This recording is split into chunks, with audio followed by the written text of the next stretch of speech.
Hey, Cinemark fans, Dave Rispoli here, and I have the privilege of chatting with the cast of the film that's going to hit you right in the heart. Spoiler alert. Gentlemen, you gave such incredibly heartbreaking performances that I felt like I stepped off an emotional roller coaster when it was done. What was the journey like making this film for each of you personally? Jim, I want to start with you because I know you championed this project. It was all positive, deeply so, and invigorating and energizing. It was also to go through. It was a roller coaster, though. Not so much the ups and the downs of will this movie get made, although we never knew for sure. But there was a nice organic, one foot in front of the other quality to the process of this, unlike some other things I've been a part of. But once we started making it, and we were really in the deep end of this story and these characters. It was always rewarding, but it definitely pulled and pushed us, I feel, as performers in the same way that it does for the viewer watching it. It's a very similar experience, I think, as far as that goes. But like I said, all positive for me. Ben, I wonder for you to step into a role of someone who is aware of their fate, where do you even begin to approach that?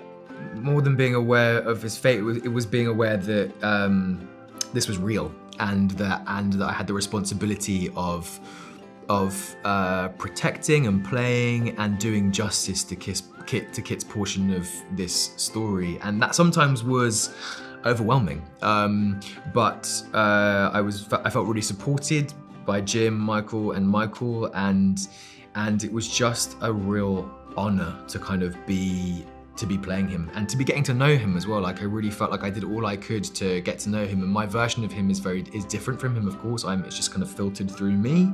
I just really fell in love with him. I fell in love with how he saw the world, and I fell in love with his photographs, and I really loved playing him. I'm worried that you're going to break my heart. Mom, Dad, this is my friend, Mike. A friend? Yes, Mom, just a friend. What is going on here? Who is this guy? He's my boyfriend. Your boyfriend? I think it's a great kid. We may not look like it, but we are actually kind of hip. Oh my God. We were going to go to Woodstock, you know. What I love so much about this film is that we get this news and then we see each character kind of deal with it in their own way. I wonder for you, Sally, having sons of your own, how that influenced your approach to Marilyn. You know, as an actor, all you have to deal with, all you have to use, as they say, the instrument, is my own life, my own experience. I can't be taller. I wish I could be thinner, but it ain't gonna work anymore. But you have to take that yourself and the text that you have in front of you, and then the working experience of the people you're lucky enough to work with, and do that. So my own deep, profound, overwhelming love for my sons and my grandkids, it infuses in me and who I am. So I'm sure it's there somewhere. And Bill, Kit's father, without spoilers, has a very pleasantly surprising arc. I always wonder with films like this, if it was filmed linear, and if it wasn't, how do you grapple with that as an actor? That is a big old grapple, especially for an actor who thinks of himself as a stage person first and a camera person second, because you're always telling the story out of order.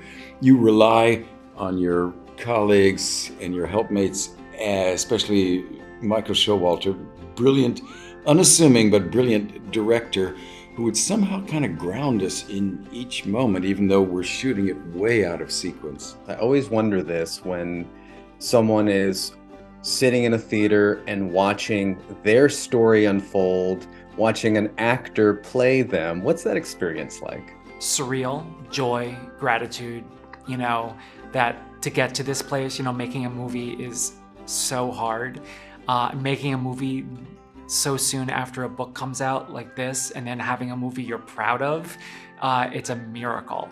I'm sitting in that theater just feeling tremendous gratitude. Well, folks, spoiler alert, this is a beautiful film and you're going to enjoy it. So make sure to see it on the big screen and get your tickets at Cinemark.com. This is less of a rom-com and more of a love story. He can't sit for 4 hours. We promised a bed. All the beds are occupied. Get my husband a bed! Well, that was Oscar-worthy. Work for Shirley MacLaine.